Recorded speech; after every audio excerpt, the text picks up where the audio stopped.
warahmatullahi wabarakatuh. Alhamdulillah wassalatu wassalamu ala Rasulillah wa ala alihi wa ashabihi wa man tabi'ahum bi ihsanin ila yaumiddin. Wa ba'd. Jamaah rahimani wa rahimakumullah. Kita sampai kepada pembahasan sebab orang-orang musyrik menolak dakwah Rasulullah Muhammad sallallahu alaihi wasallam. Ada 4 alasan paling tidak yang menjadikan mereka yang sebelumnya percaya, yakin bahwa Rasulullah itu adalah orang yang benar, orang yang jujur, orang yang bisa diberikan kepercayaan, tetapi setelah beliau mendeklarasikan diri sebagai utusan Allah, ternyata orang-orang musyrik itu malah menolak dakwah beliau. Kita sudah bahas yang pertama, kita sudah bahas pula yang kedua, alasan kedua. Sekarang saatnya ada alasan yang ketiga yang menjadi sebab utama dari sekian banyak sebab kenapa orang-orang musyrik menolak dakwah Nabi yang mulia Rasulullah Muhammad sallallahu alaihi wasallam. Yang ketiga adalah karena kalau mereka beriman kepada Rasulullah sallallahu alaihi wasallam, ya, mereka harus berbuat kebajikan. Saya ulangi, kalau mereka beriman, mengharuskan keimanannya itu adalah berbuat kebaikan. Sedangkan selama ini mereka menyembah berhala, mereka melakukan kesyirikan, itu memudahkan mereka berbuat buruk. Karena orang-orang musyrik, keburukan, kezoliman sudah berakar di antara kehidupan mereka. Sehingga antara ketidakimanan atau kekafiran dengan perbuatan zalim itu saling mempengaruhi satu sama lain. Dan semua itu terlihat dalam surah Al-Ma'un yang kita hafal para jemaah, karena ini menjadi landasan gerakan Muhammadiyah, ya. Allah Subhanahu wa taala berfirman, a'udzubillahi minasyaitonir rajim, bismillahirrahmanirrahim. Ara'aital ladzi yukadzibu bid-din fadzalikal ladzi yad'ul yatim wa la yahuddu 'ala ta'amil miskin. Tahukah kamu orang yang mendustakan agama itu, yaitu mereka yang menghardik anak yatim, yang tidak mau memberi makan orang miskin, bukan MBG para jemaah, ya. Fawailul lil musallin, maka celakalah bagi orang-orang yang diberi kewajiban untuk sholat, ya, yaitu alladzina hum an sholatihim sahun, mereka yang lalai dalam sholatnya, alladzina hum yuraun, mereka yang berbuat riya, wa yamna'unal ma'un, dan mereka yang enggan untuk menolong dengan barang yang berguna para jemaah, ya. Dari sini Allah Subhanahu wa taala hendak mengajak mereka berpikir, ara'aital ladzi yukadzibu bid-din, alladzi, tidak menunjuk nama orang tersebut, ya, tetapi menyindir mereka yang yukadzibu, mendustakan, bid-din, mendustakan agama para jemaah, ya. Mereka tidak percaya itu. Mereka tidak yakin. Mereka dustakan agama. Kenapa? Karena agama itu menghalangi mereka dalam berbuat buruk. Dalam berbuat buruk. Ini yang kita lihat para jamaah. Kalau Dahulu mereka terang-terangan tidak mau beragama karena bisa menghalangi mereka dari kebiasaan buruk. Artinya kalau mereka memilih untuk beragama, mereka memilih untuk beriman, berarti saya harus tinggalkan kebiasaan buruk. Itu orang musyrik. Tapi kalau di zaman kita, kadang-kadang justru agama dijadikan alasan untuk berbuat buruk. Jadi kalau orang-orang musyrik dulu fair, saya nggak mau beriman. Kenapa? Kalau beriman berarti saya harus baik. Kalau sekarang, walaupun saya beriman pura-pura, saya tetap bisa berbuat buruk. Nah, kalau sekarang begitu, Pak. Ya. Jadi sudah kemunduran, keterbalikan dan lain sebagainya. Fadzalikal ladzi yad'ul yatim. Itulah orang-orang yang menghardik anak yatim pada jamaah. Ya. Fadzalika isim isyarah, tapi menunjukkan jauhnya person tersebut dari Allah dan Rasulnya. Alladzi yad'u, da'a yad'u. Secara bahasa ini mendorong dengan keras. Ada unsur intimidasi. Karena Al-Quran bercerita tentang sifatnya, tokohnya orang-orang Quraisy. Selain mereka mengintimidasi orang lain, memang hatinya keras, hilang sifat rahmat dalam diri mereka. Wala yahuddu ala ta'amil miskin, tidak menganjurkan terhadap makanan orang miskin. Tidak menganjurkan maksudnya karena sebenarnya mereka punya otoritas untuk memberi makan orang miskin. Tidak menganjurkan karena mereka sendiri tidak melakukan. Jadi dua keburukannya para jamaah. Tidak menjalankan kebaikan dan tidak menjalankan otoritasnya dengan baik. Karena ada orang yang dia punya otoritas, dia nyuruh orang lain untuk berbuat baik, dirinya sendiri nggak berbuat baik. Tapi nyuruh, masih mending. Tapi kalau wala yahuddu ala ta'amil miskin, dia punya otoritas, dia sendiri tidak melakukan, jadi double keburukannya para jemaah. Double keburukannya. Nah, ala ta'am ini disebutkan ala ta'am, makanan para jamaah, bukan ala it'am, karena memberikan makna. Kalau to'am ini bentuknya adalah kepemilikannya, bukan kepemilikannya orang-orang musyrik. Menunjukkan kepemilikan makanan tersebut adalah milik Allah. Karena makanan tersebut milik Allah, ada hak fakir miskin yang harus diberikan kepada mereka yang berhak. Allah titipkan makanan kepada mereka supaya mereka memberikan sebagiannya kepada fakir miskin. Ya. Ya. Kalau surat Quraisy, ya. Alladzi at'amahum min ju'. Ya. Itu Allah lebih tegas lagi. At'amahum, Allah yang memberi makan kepada orang-orang Quraisy itu. Ya. Jadi jangan salah, MBG itu yang beri makan bukan pemerintah. MBG itu yang beri makan ya rakyat. Karena uang dari pengadaan MBG itu uangnya dari pajaknya rakyat. Dari rakyat untuk rakyat. Lah pemerintah itu diberikan kewenangan untuk mengelola uang rakyat. Yang kadang-kadang kewenangan buat mengelola uang rakyat ini kadang lurus, kadang bengkok-bengkok. Nah, bengkoknya parah para jamaah. Lah gimana?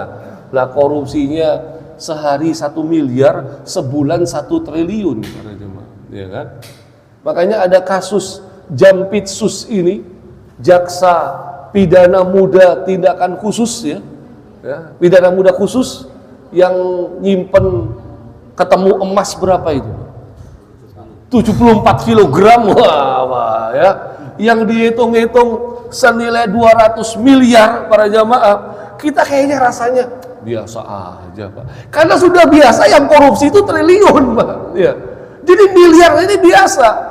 Padahal supaya bisa punya uang 200 miliar, kalau gaji kita 20 juta harus nabung selama 800 tahun. Ada yang hitung kapan saya lihat di sosial media, Pak. Ya. Jadi kalau kamu punya uang 20 juta per bulan, kan kamu tabung semua gajimu itu, kamu bisa beli emas senilai 74 kg dengan hitungan 800 tahun tabungannya. Mungkin apa enggak para jamaah ya? Enggak mungkin. Ya Allah, ya. Ini dia para jamaah. Ini kok lari ke sini para jamaah? Kita kembali ke sini para jamaah ya. Baik, ya.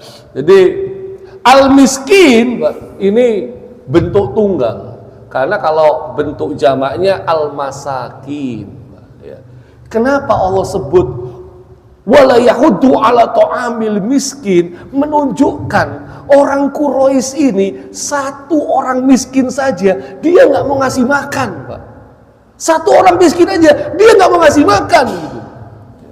Masih mending MBG, dari rakyat untuk rakyat para jamaah. Pokoknya jangan dikorupsi.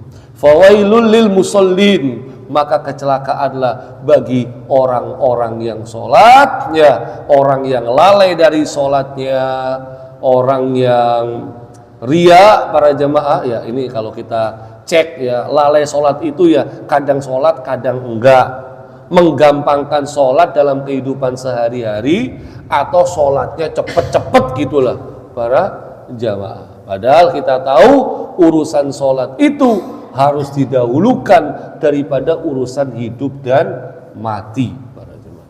Alladzina hum yuraun, orang-orang yang ria, yang membagus-baguskan ibadah untuk dilihat oleh orang lain, dan itu adalah keadaan tokoh-tokoh Quraisy saat itu. Karena mereka memegang gelar kepemimpinan keagamaan, mereka benar-benar berusaha agar terlihat dari orang lain saat mereka beribadah para jemaah. Dan ini sebenarnya khusus buat orang munafik juga, tapi karena ayat ini termasuk ayat Makkiyah, jadi ini ditujukan kepada orang-orang musyrik para jemaah. Ya, orang-orang musyrik yang ibadahnya ria juga bisa kena buat orang-orang munafik.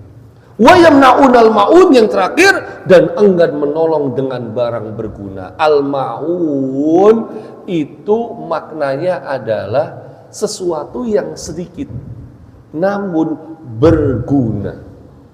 Karena sedikit, maka kalau kita kehilangan, kalau kita mengeluarkan yang sedikit ini, kita tidak merasa kehilangan. Seperti apa? Zakat. Para jamaah, zakat itu berapa persen? 10, 11? Berapa persen? Cuma 2,5%. Ya. Berarti dari harta kita yang senilai 85 gram, ya. Coba kalau kita hitung para jamaah ya, 85 gram, taruhlah emas sekarang 2.500.000 dikalikan 85 ketemu 212.500.000 dikurangi 2,5%, ya. 2,5% dari 212 juta kalikan 2,5%. Jadi dari harta kita yang 85 gram emas yang 212 juta itu dikeluarkan 2,5% hanya senilai 5 juta. Ini berapa lama? Mengeluarkan 5 jutanya berapa lama? Tiap bulan atau tiap tahun? Tiap tahun. Kalau 85 gram emas 212 juta. Kalau nggak sampai 212 juta berarti nggak wajib. Tahun ini wajib, tahun depan hartanya berkurang berarti nggak wajib. Itu pun 5 juta, itu pun per tahun. Bandingkan sama pajak. Ya.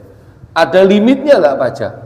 Nggak ada para jamaah. Ya. Apapun berapapun penghasilanmu, ya, pokoknya kamu pasti kena pajak. Apalagi pajaknya bukan 2,5%. Berapa para jamaah? 10%, ada rencana naik 11%, ya. Itu dia. Dan itu bukan tiap tahun tapi tiap bulan. Makanya ketika dulu Bu Sri Mulyani mengatakan kalau pajak sama dengan zakat itu jauh berbeda para jamaah ya, karena zakat itu maknanya adalah tumbuh, kalau pajak bahasa Arabnya adalah al-maksu. Al-maksu itu seperti memaksa para jamaah ya. Kalau zakat 2,5%, kalau pajak 10%.